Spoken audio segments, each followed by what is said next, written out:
So Magna কার্টা চুক্তি এটা ছিল হচ্ছে ব্রিটিশদের যে শাসনতন্ত্রের বাইবেল বলা হয়।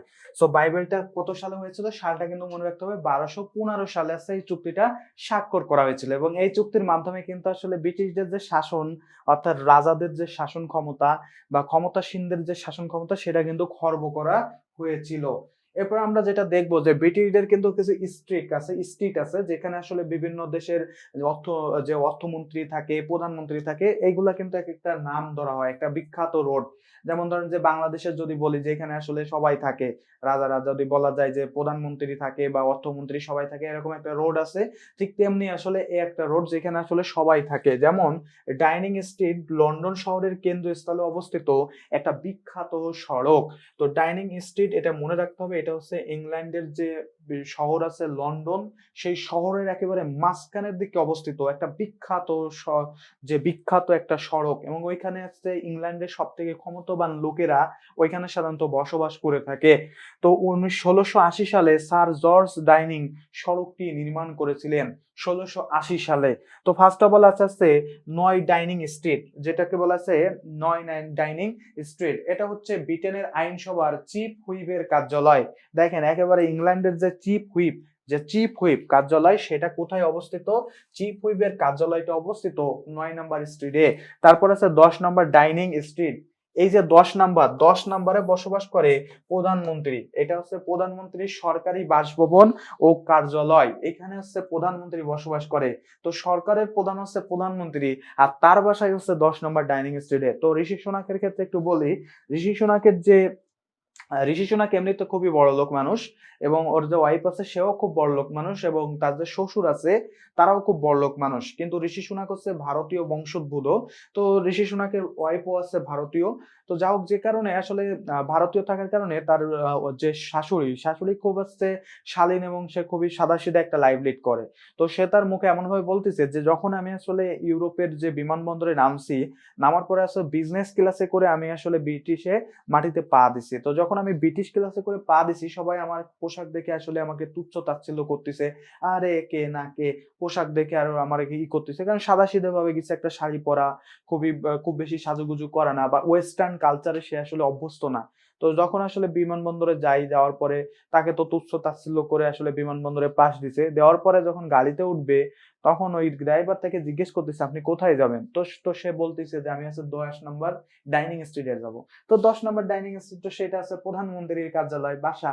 তো বলে আপনি কি ঠিকই বলতেছেন? আপনি কি আসলে ওইখানে যাবেন? আপনি কি ঠিক বলতেছেন, নাকি আপনার মাথা টাথা পাগল হয়ে গেছে? তো তারপর সে বলে যে আপনাদের প্রধানমন্ত্রী ঋষি সুনাক হচ্ছে আমার মেয়ের জামাই, অর্থাৎ আমার মেয়ের বর বা হাজবেন্ড। সো তারপরে আসলে সে বলতেছে যে আসলে এখনো পর্যন্ত ওই যে বলে না যে পোশাক দেখে কাউকে বিবেচনা করে না, এই বিষয়গুলা কিন্তু এখনো পর্যন্ত প্রচুর পরিমাণে, ইউরোপ কিন্তু প্রচুর পরিমাণে হিংসাত্মক এবং প্রচুর পরিমাণে বর্ণবাদী।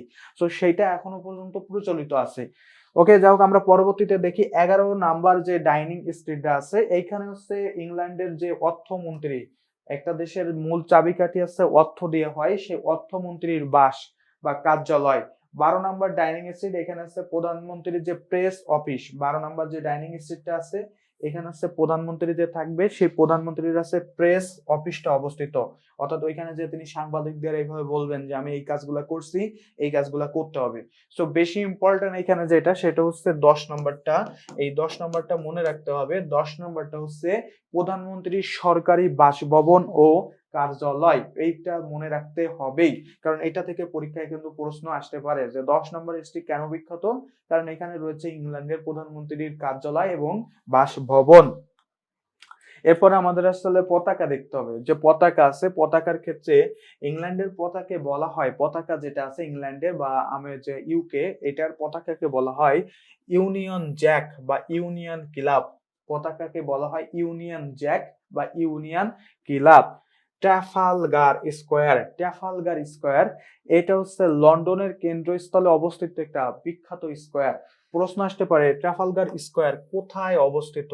মনে রাখতে হবে ট্রাফালগার স্কোয়ার লন্ডন ইংল্যান্ডে অবস্থিত, এটা মনে রাখবেন। এবং এই স্কোয়ার গুলা বেশ কিছু আছে, সেগুলো আমরা পড়বো।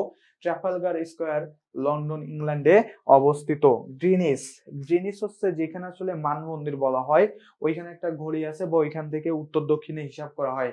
তো গ্রিনিস হচ্ছে লন্ডনের মানমন্দির ও হাসপাতালের জন্য প্রসিদ্ধ। ওইখানে একটা মানমন্দির আছে যেখানে আসলে টাইমটাকে জিরো ধরে বাকিগুলা মূল ধরা হয় আর কি।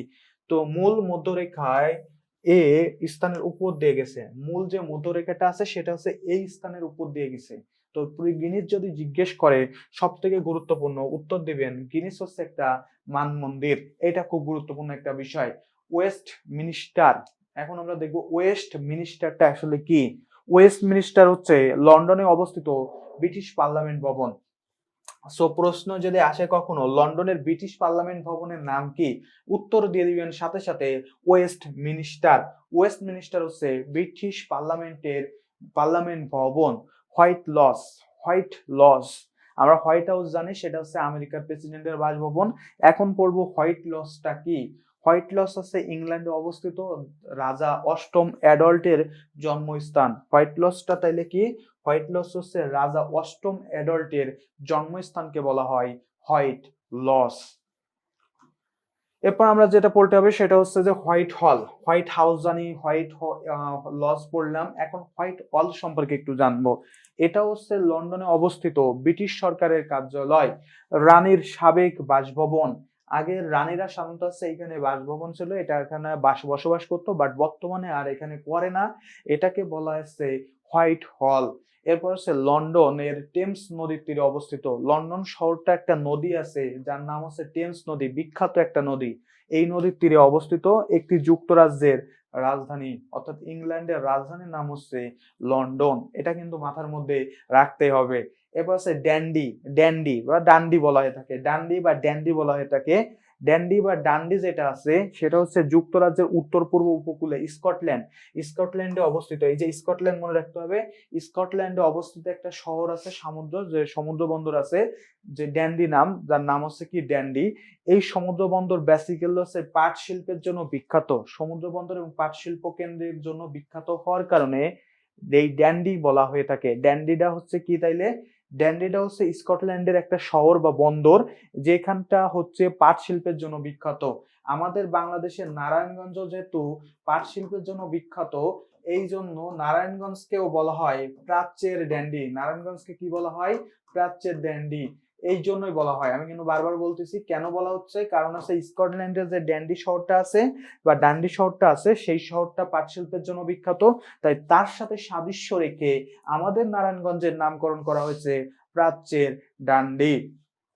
ওকে, এরপরে আমরা যেটা দেখবো সেটা হচ্ছে আমরা মোটামুটি ইংল্যান্ড সম্পর্কে জেনে ফেলছি বা যুক্তরাজ্য সম্পর্কে জেনে ফেলছি, রাশিয়া সম্পর্কে জেনে ফেলছি।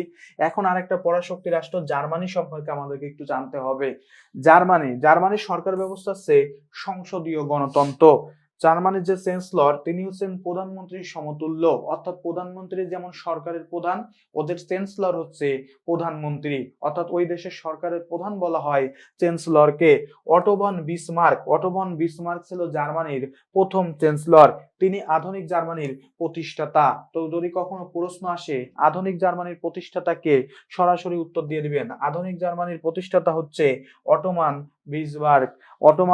অটো ভন বিসমার্ককে বলা হয় আধুনিক জার্মানির প্রতিষ্ঠাতা। এই পয়েন্টটা মাথার মধ্যে ঢুকাই পেলেন। এবং জার্মানির প্রথম চ্যান্সেলর কে ছিল অটো ভন বিসমার্ক। এরপর যেটা পড়তে হবে সেটা হচ্ছে হিটলার সম্পর্কে। জার্মানির ইতিহাসে সব থেকে, জার্মানি কিন্তু প্রথম বিশ্বযুদ্ধে অংশগ্রহণ করেছে, দ্বিতীয় বিশ্বযুদ্ধে অংশগ্রহণ করেছে। তো দ্বিতীয় বিশ্বযুদ্ধের কিন্তু মূল হোতাই ছিল এই অ্যাডলফ হিটলার। হিটলার সম্পর্কে আমাদেরকে একটু জানতে হবে। সেটা হচ্ছে 1889 সালে তিনি অস্ট্রিয়ায় জন্মগ্রহণ করেন।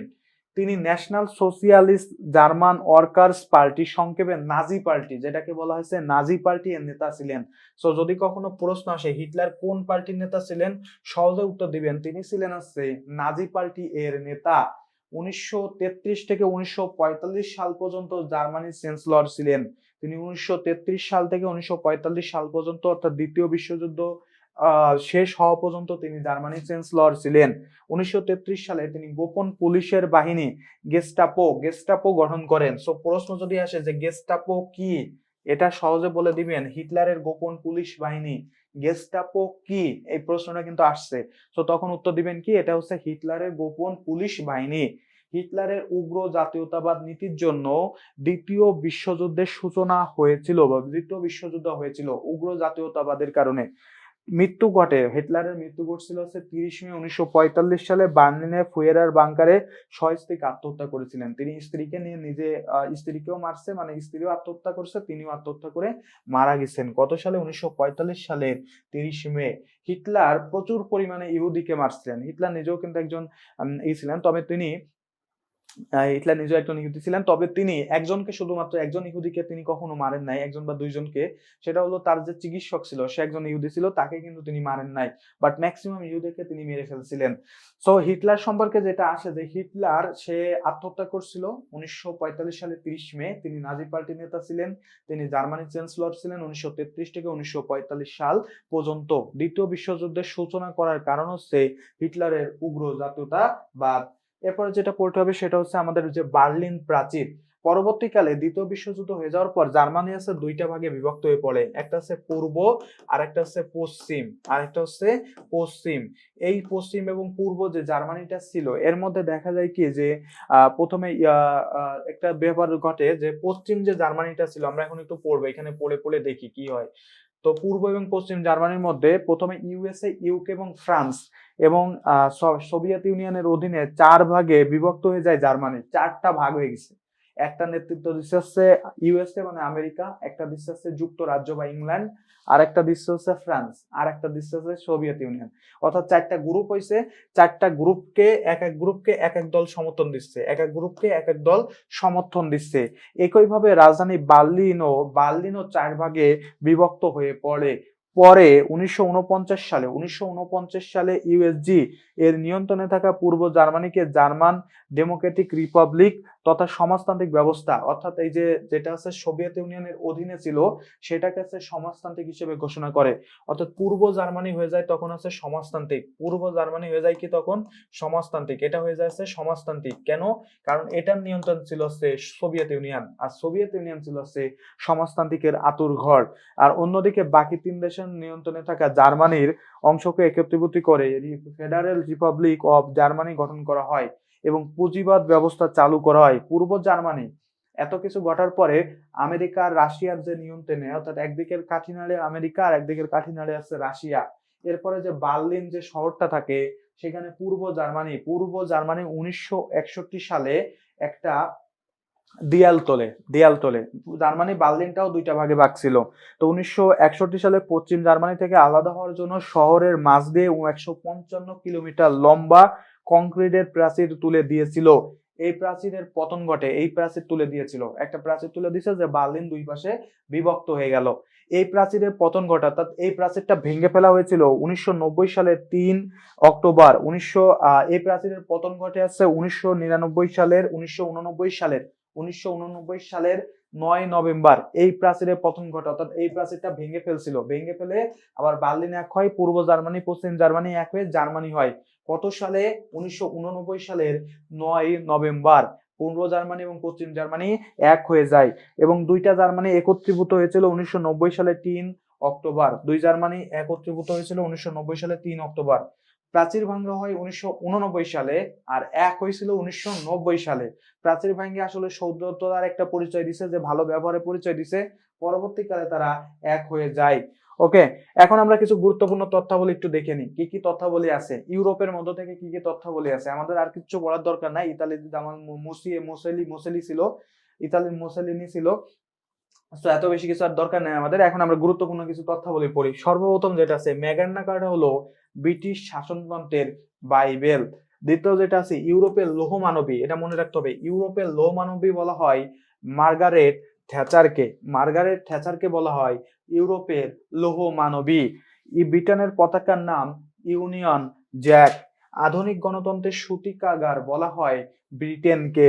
বার্লিন প্রাচীর নির্মাণ করা হয়েছিল 61 সালে।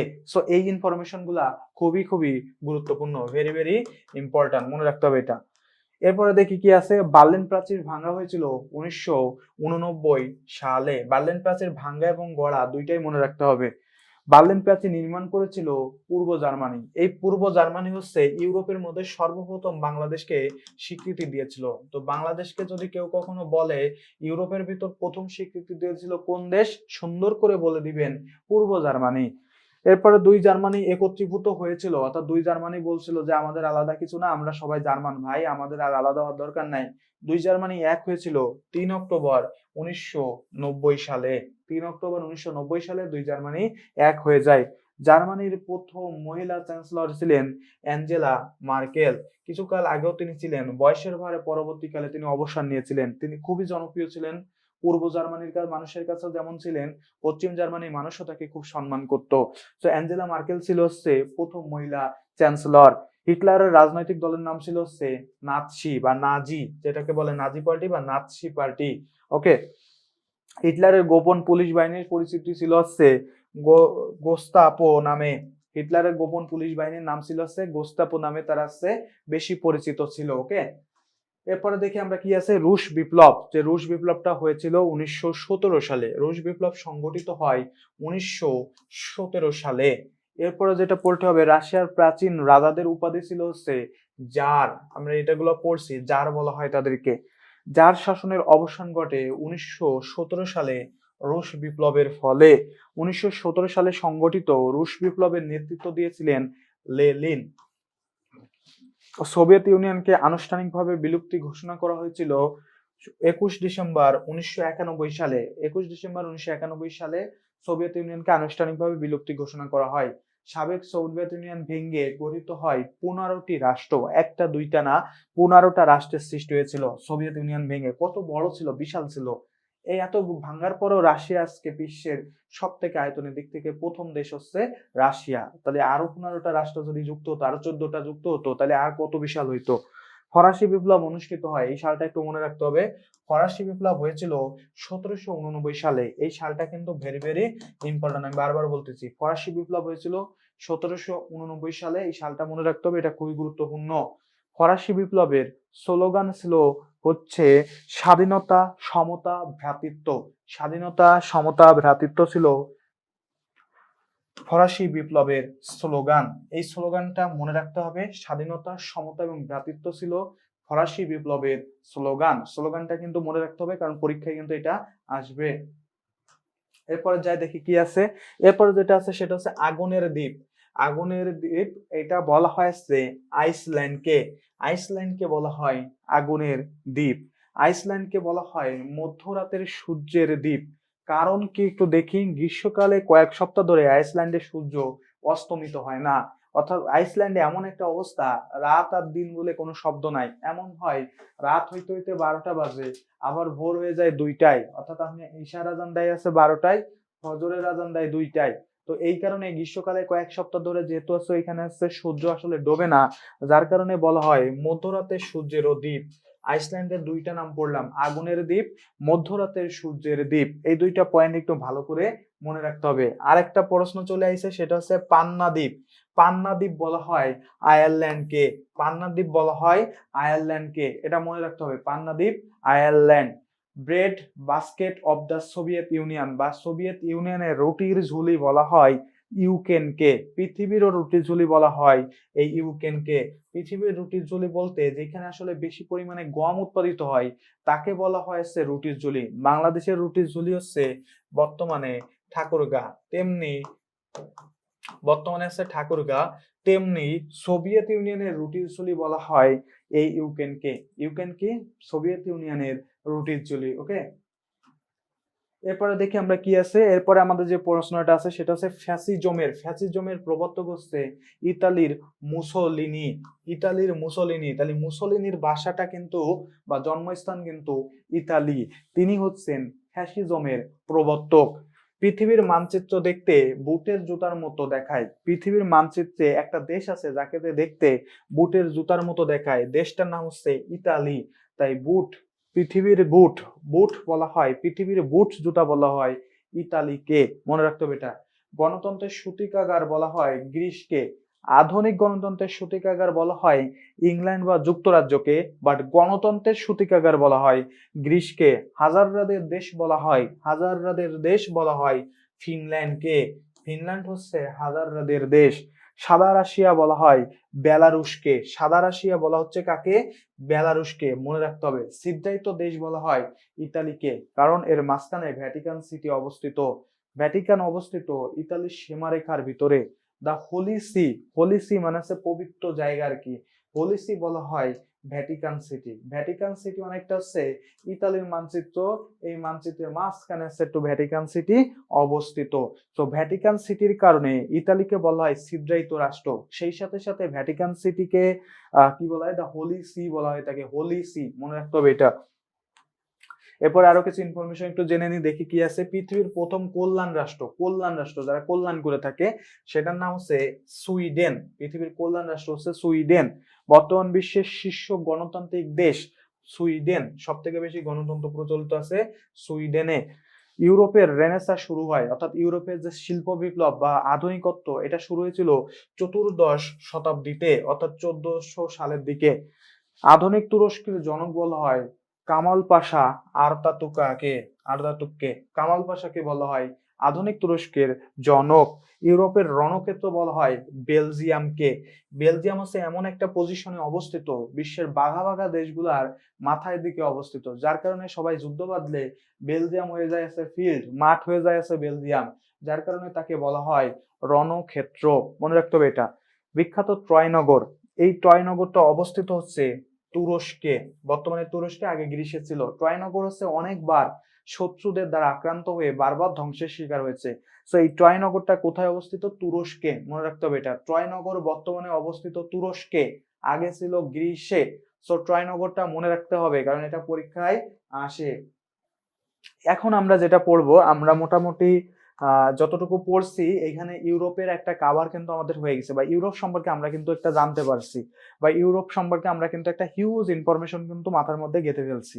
তো আমরা এখন পরবর্তী যে মহাদেশ আছে ওশেনিয়া মহাদেশ সম্পর্কে আমরা একটু জানবো, যেটা হচ্ছে মহাদেশগুলোর মধ্যে সব থেকে ছোট, সবচেয়ে ছোট হচ্ছে ওশেনিয়া মহাদেশ।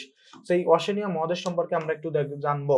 সবচেয়ে ছোট হচ্ছে ওশেনিয়া মহাদেশ। এখানকার সব থেকে বিখ্যাত রাষ্ট্র হচ্ছে অস্ট্রেলিয়া, নিউজিল্যান্ড, এগুলাই মোটামুটি জানি। তবে আমরা জেনে অবাক হব, ওশেনিয়া মহাদেশের স্বাধীন রাষ্ট্র আছে 14টি। ওশেনিয়া মহাদেশের কিন্তু স্বাধীন রাষ্ট্র একটা দুইটা না, 14টি আছে। বিশ্বের ক্ষুদ্রতম মহাদেশ হচ্ছে ওশেনিয়া। বৃহত্তম দেশ হচ্ছে ওশেনিয়া মহাদেশের বৃহত্তম দেশ হচ্ছে অস্ট্রেলিয়া। আর ক্ষুদ্রতম দেশ, সব থেকে ওশেনিয়া মহাদেশের ক্ষুদ্রতম দেশ যদি বলা হয় সেটা হবে নাউরু প্রজাতন্ত্র। জাতিসংঘের জনসংখ্যায় ক্ষুদ্রতম দেশ। জাতিসংঘের যে সদস্য, ভ্যাটিকান সিটি কিন্তু জাতিসংঘের সদস্য না। তো জাতিসংঘের যে সদস্য আছে 193টি দেশ, এর মধ্যে সব থেকে জনসংখ্যা কম হচ্ছে নাউরু প্রজাতন্ত্রের। এরপর আমরা ওশেনিয়া মহাদেশ সম্পর্কে আরেকটু জেনে নিই, সেটা হচ্ছে ওশেনিয়া মহাদেশ অবস্থিত হচ্ছে দক্ষিণ গোলার্ধে।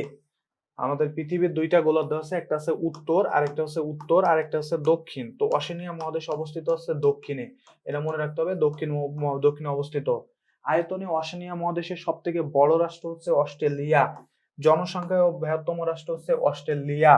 আর সর্বোচ্চ শৃঙ্গ মানে কি? সবচেয়ে উঁচু বিন্দু, এটা অবস্থিত হচ্ছে পাটজগ জাজা, নামগুলো একটু অদ্ভুত। পাটজগ জাজা ইরিয়ানে অবস্থিত। পাটজগ জাজা ইরিয়ানে অবস্থিত, মনে রাখতে হবে এটা। ওকে, এরপরে যেটা পড়তে হবে বৃহত্তম হ্রদ, এটা যদি বলে বৃহত্তম হ্রদ কোথায় অবস্থিত? গ্রেট ভিক্টোরিয়া অস্ট্রেলিয়াতে অবস্থিত। বৃহত্তম হ্রদ হচ্ছে গ্রেট ভিক্টোরিয়া, অস্ট্রেলিয়াতে অবস্থিত। আয়তনে ক্ষুদ্রতম দেশ হচ্ছে নাউরু, 21.3 বর্গ কিলোমিটার। মানে কতটা ক্ষুদ্র, আমাদের একটা বলা যায় যে আমাদের যে উপজেলা আছে, উপজেলার মতো আর কি। জনসংখ্যায় ক্ষুদ্রতম দেশ আছে ট্রু ভ্যালু আছে জনসংখ্যায় ক্ষুদ্রতম দেশ। দীর্ঘতম নদী আছে মারে ডার্লিং।